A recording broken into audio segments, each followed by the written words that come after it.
لله رب العالمين والصلاة والسلام على أشرف الأنبياء والمرسلين. قال الله تعالى وتبارك في القرآن المجيد والفرقان الحميد.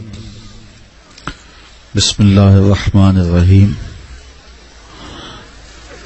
قل هل يستوي الذين يعلمون والذين لا يعلمون. صدق اللہ مولانا العظیم. تمام حمد و ثنا، تعریف و توصیف اللہ جل مجدہ الکریم کی ذات بابرکات کے لیے، جو خالق کائنات بھی ہے اور مالک شش جہات بھی. اللہ جل وعلا کی حمد و ثنا کے بعد رسول رحمت، شفیع معظم، نبی محتشم، اللہ کے پیارے، امت کے سہارے، رب کے محبوب،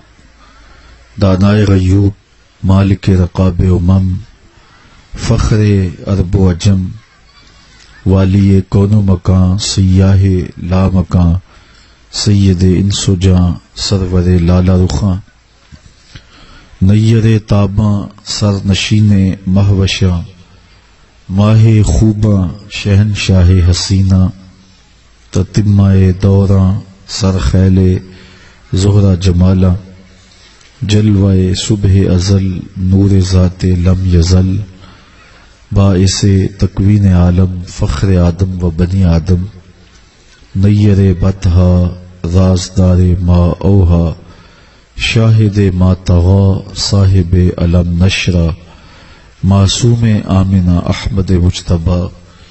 حضرت محمد مصطفیٰ صلی اللہ علیہ وآلہ وسلم کے حضور ناز میں اپنی عقیدتوں، ارادتوں اور محبتوں کا خراج پیش کرنے کے بعد، واجب الاحترام ذوی الاحتشام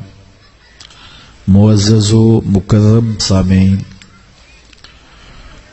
السلام علیکم ورحمۃ اللہ وبرکاتہ. کتاب حکمت قرآن مجید سے جو کلمات میں نے آپ کے سامنے تلاوت کیے ہیں، ان میں اللہ تعالی جل شانہ نے ارشاد فرمایا کہ اے محبوب، تم ارشاد کر دو، جو لوگ جانتے ہیں جو نہیں جانتے وہ برابر نہیں ہو سکتے. تو اس آیت کریمہ میں اہل علم کی فضیلت کو بیان کیا گیا ہے. اللہ تعالیٰ نے اہل علم کو دوسری مخلوق سے ممتاز کیا ہے اور ان کو عزت اور شرف اور رفعت کا وہ مقام نصیب کیا کہ حضور نبی رحمت صلی اللہ علیہ وآلہ وسلم کا یہ فرمان کس قدر کفایت کرتا ہے اور علم کی عظمت کو بیان کرنے کے لیے کتنا کافی ہے. فضل العالم علی العابد کا فضل القمر لیلۃ البدر علی سائر الکواکب. فرمایا عالم کی فضیلت عابد پر، تہجد گزار پر، شب زندہ دار پر اس طرح ہے جس طرح تم میں سے ایک، جس طرح 14ویں رات کے چمکتے ہوئے چاند کی فضیلت ستاروں پہ ہوتی ہے. اور دوسری حدیث میں یہ کلمات نور ہیں کہ فضل العالم علی العابد کا فضلی علی ادناکم، کہ عالم کی فضیلت عابد پر اس طرح ہے جس طرح تم میں سے ایک عام آدمی پر میری فضیلت ہے. تو یہ کس قدر جو ہے وہ مدح ہے اہل علم کی کہ 14ویں رات کے چمکتے ہوئے چاند کی فضیلت جس طرح ستاروں پہ ہے، اس طرح عام لوگوں پر بلکہ زاہدوں پر عالم کی فضیلت ہے. اللہ اکبر. تو یہاں عالم کا مقابلہ کسی دنیا کے ایسے شخص سے نہیں کیا گیا کہ جن کو لوگ حقیر سمجھتے ہیں، بلکہ عالم کا مقابلہ کیا گیا ہے شب زندہ دار سے، تہجد گزار سے، متقی اور پرہیزگار شخص سے عالم کا موازنہ کیا گیا. تو شب زندہ دار شخص عابد، تہجد گزار، اعمال صالحہ بجا لانے والا، لیکن اس کے پاس علم کا نور نہیں ہے. اور دوسری جانب ایک عالم ہے، اس کے پاس چراغ علم موجود ہے. تو اس سے اتنا فرق ہو گیا کہ فرمایا کہ عالم کی فضیلت عابد پر اس طرح ہے جس طرح 14ویں رات کے چمکتے ہوئے چاند کی فضیلت ستاروں میں ہے. اور اگر آپ مجھے پوچھیں اسلام کا دوسرا نام کیا ہے، تو اسلام کا دوسرا نام دین علم ہے. میرے حضور پر پہلی وحی جو نازل ہوئی ہے وہ اقرا پڑھنے کے حوالے سے حکم نامہ ہے کہ آپ اپنے رب کے نام سے پڑھیے. تو ہمیں تلقین کی گئی اور حضور نے جس بات پہ ناز کیا وہ یہ تھا انما بعثت معلما، مجھے معلم بنا کر مبعوث کیا گیا. تو اس بات پر حضور علیہ السلام نے ناز فرمایا اور امت کو تعلیم حاصل کرنے کی ترغیب دی. اور ماں کی گود سے آغوش قبر تک تعلیم حاصل کرنے کی تلقین شریعت اسلامیہ میں موجود ہے. اور دنیا کا کوئی دین اس قدر علم حاصل کرنے کے لیے ترغیب نہیں دیتا جتنا اسلام نے ہمیں اس کا پابند بنایا ہے. اور عملی مظاہرہ بھی حضور علیہ الصلوۃ والسلام کی شریعت میں اس کا موجود ہے کہ جو عالم ہے اس کو ترجیح ہے باقی اس کے دوسرے مشارکات سے اور دوسری مخلوقات سے. حتیٰ کہ حضرت انسان کو جب شرف دیا گیا، فرشتوں پر تفوق دیا گیا، تو اس تفوق اور شرف کا سبب بھی علم ہے. آدم علیہ السلام کو کچھ چیزوں کے نام سکھائے گئے اور فرشتوں کو نہیں بتائے گئے، اور پھر فرشتوں کے سامنے وہ چیزیں پیش ہوئیں اور کہا کہ مجھے ان چیزوں کے نام بتاؤ. تو وہ عرض کرنے لگے کہ ہم ان چیزوں کے نام نہیں بتا سکتے اس لیے کہ ہمیں علم نہیں دیا گیا. تو پھر آدم علیہ السلام سے کہا کہ اے آدم تم ان چیزوں کے نام بتاؤ. تو وہ سکھائے گئے تھے تو انہوں نے ایک ایک چیز کا نام بتا دیا. تو تب اللہ تعالیٰ نے فرشتوں سے کہا کہ میرے اس شاہکار کو تم سجدہ کرو. تو فرشتوں کی پیشانیاں حضرت آدم علیہ السلام کے سامنے جھک گئی. تو فرشتوں کی پیشانیوں کے جھکنے کا سبب اور ان کا سجدہ ریز ہونا کس وجہ سے تھا؟ حضرت انسان کا شرف، اس کی عظمت کس چیز سے ظہور پذیر ہوئی؟ وہ حضرت آدم علیہ السلام کا ان اسماء کو جاننا تھا جن اسماء کو فرشتے نہیں جانتے تھے. تو علم کے سبب سے حضرت انسان کو اللہ تعالیٰ نے اس کے مشارکات سے بھی امتیاز کیا اور دیگر مخلوقات سے بھی اس کو ممتاز کر دیا. اسی طرح یہ علم ایک ایسی دولت ہے کہ جہاں بھی ہوگی وہاں امتیاز پیدا ہوگا اور وہاں تفوق باقیوں سے اہل علم کا پیدا ہو جائے گا. حضرت امام رازی علیہ رحمہ نے لکھا ہے کہ جب حضرت سلیمان علیہ السلام آ رہے تھے تو ایک چونٹی نے کہا تھا جلدی جلدی اپنی بلوں میں داخل ہو جاؤ، اللہ کے نبی کا لشکر بے خبری میں تمہیں کچل نہ ڈالے. فتبسم ضاحکا من قولها. تو چونٹی کی اس بات کو سن کر اللہ کے پیغمبر حضرت سلیمان علیہ السلام مسکرا پڑے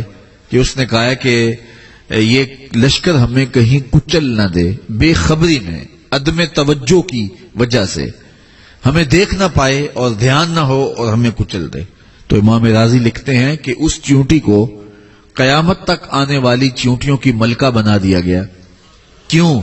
اس لیے کہ وہ جانتی تھی کہ اللہ کے نبی کا تربیت یافتہ لشکر جان بوجھ کر ننھی جان کو بھی ضائع نہیں کر سکتا. اس کے اس علم کی وجہ سے اس کو باقی چیونٹیوں سے ممتاز کیا گیا. اور قرآن نے اس سورت کے اس چیونٹی کے نام کی سورت اتاری. دیکھو ذات کی چیونٹی ہے لیکن قرآن میں جہاں انبیاء کے نام کی صورتیں ہیں، نبیوں کے خاندانوں کے نام کی، آل عمران ہے، سورہ یونس ہے، سورہ یوسف ہے، سورہ ابراہیم ہے، سورہ محمد ہے، جس طرح انبیاء اور پیغمبروں کے نام کی صورتیں ہیں، آپ قرآن کھولیں تو ایک سورت چیونٹی کے نام کی بھی ملے گی. سورہ النمل چیونٹی کے نام کی صورت. تو ذات کی چیونٹی لیکن عزتوں کی اس مسند پہ بٹھا دی گئی کہ قرآن نے اس کے نام کی صورت اتاری. تو اس کو یہ شرف کیوں دیا گیا، اس کو یہ عزت کیوں دی گئی؟ تو امام راضی فرماتے ہیں کہ وہ جانتی تھی کہ اللہ کے نبی کا لشکر بے خبری میں کسی ننھی جان کو بھی ضائع نہیں کرتا، اس علم کی وجہ سے اسے تفوق دے دیا گیا۔ جو کتا شکاری ہوتا ہے اس کو سکھایا گیا ہوتا ہے، اور وہ جب اس کو بھیجا جاتا ہے شکار کے لیے، اور اس کا مارا ہوا شکار جو ہے وہ جائز ہوتا ہے، اور اگر عام کتا جائے اور وہ کسی کو شکار کرے اور وہ مر جائے تو وہ جائز نہیں ہوگا۔ کیوں؟ اس لیے کہ جو سکھایا گیا کتا ہے اور جو نہیں سکھایا گیا کتا، دونوں کے شکار میں فرق ہے۔ تو اگر کتا بھی سیکھ جائے تو وہ باقی کتوں سے ممتاز ہو جاتا ہے، اور حضرت انسان اگر سیکھ جائے تو پھر وہ انسانوں سے ممتاز کیوں نہیں ہوتا؟ تو یہ شرف ہے حضرت انسان کا کہ وہ سیکھنے سے، علم حاصل کرنے سے اپنے دیگر افراد قوم سے ممتاز ہوتا ہے۔ تو اسلام نے ہمیں تعلیم حاصل کرنے کا درس دیا، اور تعلیم میں صرف دینی علوم ہی نہیں ہے، ہمیں عصری علوم حاصل کرنے کی بھی ترغیب دی گئی۔ آج دنیا کے اوپر اتنی کثرت کے باوجود ہم ذلت و رسوائی کا شکار کیوں ہیں؟ اس لیے کہ ہم تمام علمی میدانوں میں پیچھے رہ گئے۔ جدید ٹیکنالوجی ہو، جدید سائنسی علوم ہو، اور جدید دیگر عصری علوم ہو، تو وہ آج ان لوگوں کے پاس ہیں جنہوں نے بڑی بڑی اب ایجادات کی اور ہمارے سامنے ہیں، اور ہم لوگ جو ہیں وہ علمی میدان میں بہت پیچھے رہ گئے، جس کے نتیجے کے اندر آج ہم دنیا کے اوپر رسوا ہو رہے ہیں۔ تو ہمیں تکوینی علوم، عصری علوم حاصل کرنے کی تلقین بھی دی گئی، اور ہمیں دینی علوم حاصل کرنے کی بھی تاکید کی گئی۔ ہوا یہ کہ ہماری درس گاہیں جو عصری علوم پر مشتمل ہیں وہ سوائے کلرک پیدا کرنے کی اور کچھ نہیں کر رہی، اور ہماری درس گاہیں جو دینی علوم پر مشتمل ہیں تو ان درس گاہوں سے صرف دین سیکھنے والے لوگوں نے لوگوں کی دینی ضروریات کو سیکھ کر کے ہی لوگ تک منتقل کیا اور آگے نہیں بڑھے، جس کے نتیجے کے اندر ایک تو ہمارا معاشرہ دو حصوں میں تقسیم ہو گیا، ایک لبرل طبقہ آ گیا اور ایک دینی طبقہ آ گیا،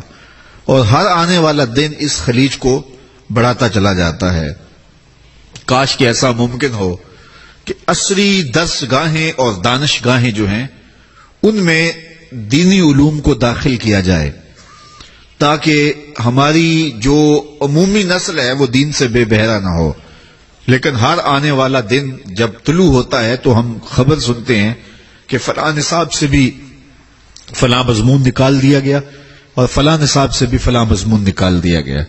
تو ادھر جو دینیات انتہائی تھوڑی سی اشک شوئی کے لیے رکھی گئی ہے وہ بھی روز سکڑ رہی ہے، اور دوسری جانب جو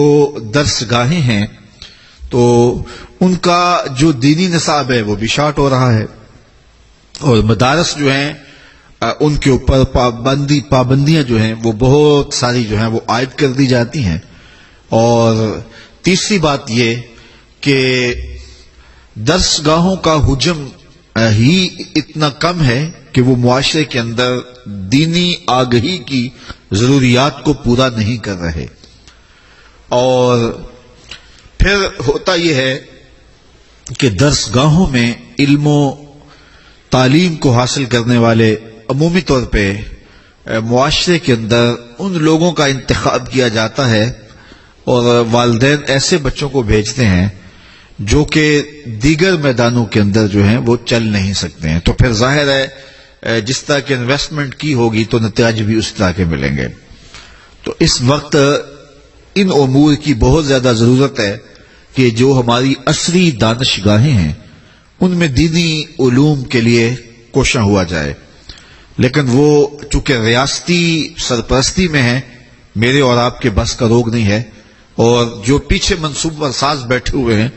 اور ان کے پیچھے جو اذہان ہیں، جو تھنک ٹینک کام کر رہے ہیں،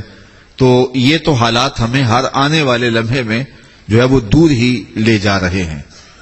اور جو دینی درس گاہیں ہیں تو جب ان کا حجم سکڑتا رہے گا اور حوصلہ شکنی کی جاتی رہے گی تو نتیجہ کے طور پہ جو ہے وہ یہ سسٹم بھی بہت کمزور ہو جائے گا، اور ایک وقت میں ایک ایسا سلسلہ قائم کر لیا جائے گا کہ یہ بھی غیر مؤثر ہو کے رہ جائیں گی۔ لیکن اس زمانے میں جو لوگ دینی درس گاہوں کا قیام کرتے ہیں اور اپنی ڈیوٹیاں اور اپنی ذمہ داریاں سر انجام دیتے ہیں، اگرچہ میں سمجھتا ہوں کہ یہ اس دور میں بڑا مشکل ترین کام ہے، مدارس دینیہ کا قیام، پھر ان کی آبیاری، ان کے لیے وسائل کا جمع کرنا، اور جو لوگ وسائل فراہم کرتے ہیں اور ان میں سے ایک ایسا کثیر طبقہ ہوتا ہے کہ جو حوصلہ شکنی کرتا ہے۔ ہم بھی اس راستے کے مسافر ہیں اور ہمیں اس حوالے سے بڑے بڑے مشکل اور حوصلہ فرسا مراحل سے بھی گزرنا پڑا ہے، لیکن چونکہ ایک جذبے ہوتے ہیں جو آگے بڑھنے کی ہمت دیتے ہیں، تو ہم اپنے اٹھے ہوئے قدموں کو روکتے نہیں ہیں، منزل کی طرف گامزن رہتے ہیں۔ اور دوسری بات یہ ہے کہ جب دینی قدریں زوال پذیر ہوں اور اس دور کے اندر جو کام کریں تو ان کا اجر دوہرا ہو جاتا ہے۔ حضرت شیخ احمد مجدد الف ثانی علیہ رحمہ نے مکتوبات قدسیہ میں اپنے دور کی بات کر رہے ہیں، جو آج سے 400 سال پہلے کا زمانہ تھا، اور آج تو ہم زوال کی جس آخری سیڑھی پہ ہیں وہ کسی سے مخفی نہیں، وہ 400 سال قبل فرما گئے کہ دیگر مدات کے اندر خرچ کرنا اگرچہ اللہ کی رضا کا باعث ہے، لیکن فرمایا تقویت دین کے لیے ایک دانگ خرچ کرنا، ایک ٹگا خرچ کرنا، ایک دانگ خرچ کرنا دیگر مدات میں لاکھوں کروڑوں خرچ کرنے سے زیادہ افضل ہے، چونکہ اس سے دین کو تقویت ملتی ہے، دین کو طاقت ملتی ہے۔ تو میں اس موقع پر مبارکباد دوں گا اس محترم اور معزز فیملی کو کہ جنہوں نے یہ قطع زمین دارالعلوم کے لیے، مسجد کے لیے اور مدرسے کے لیے وقف کیا، اور یہاں تعمیر کا ارادہ ہے، آج سنگ بنیاد رکھا جانا ہے، اور انشاءاللہ اللہ کی دی ہوئی توفیق سے بہت جلد یہ درسگاہ پائے تکمیل کو پہنچے گی، اور یہاں عصری اور دینی دونوں علوم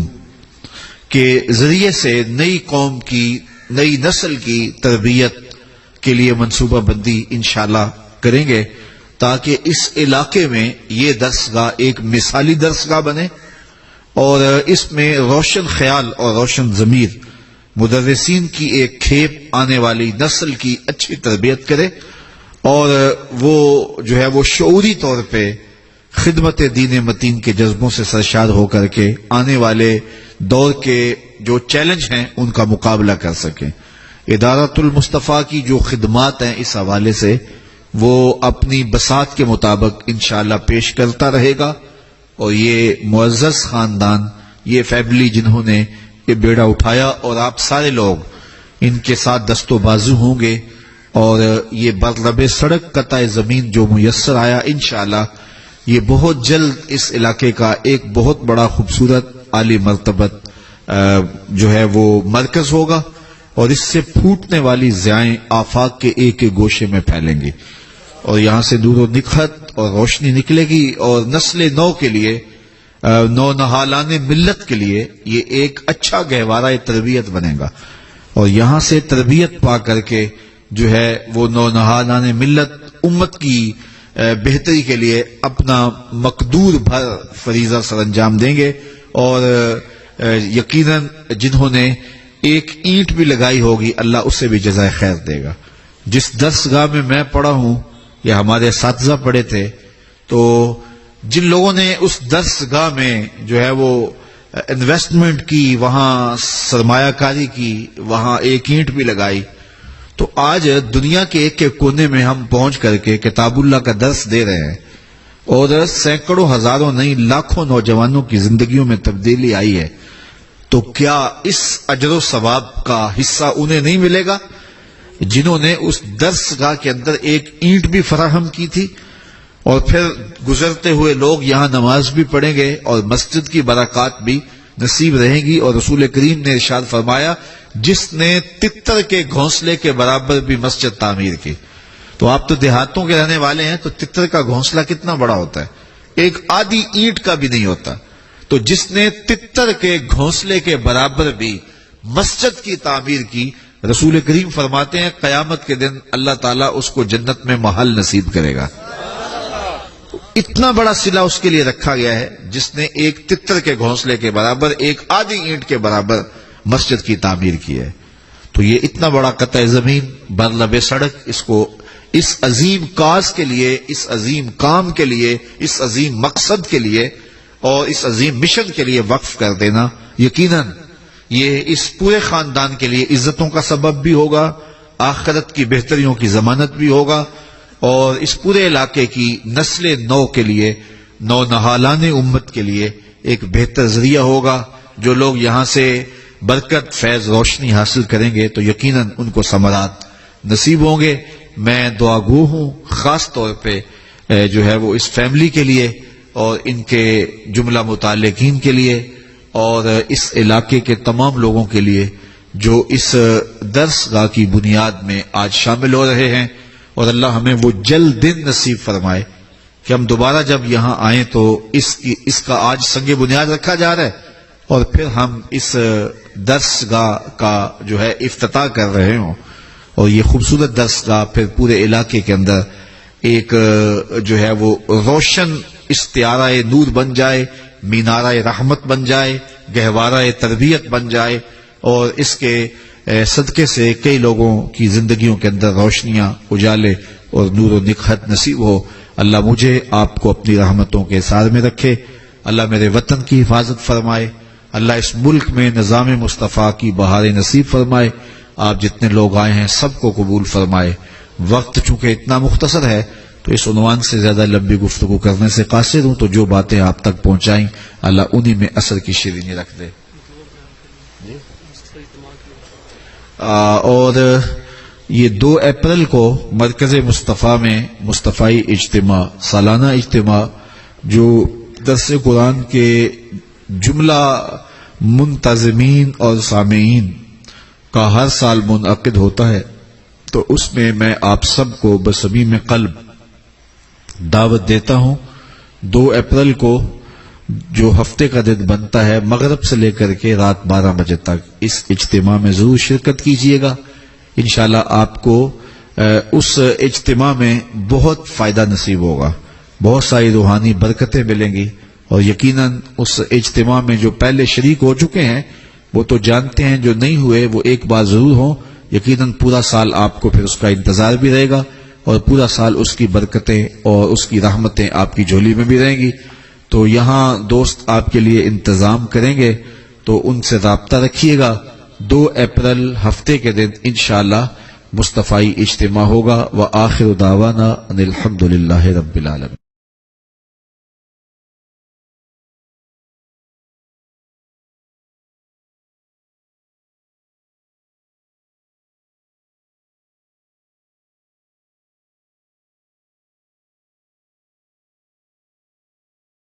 صبا درے مصطفیٰ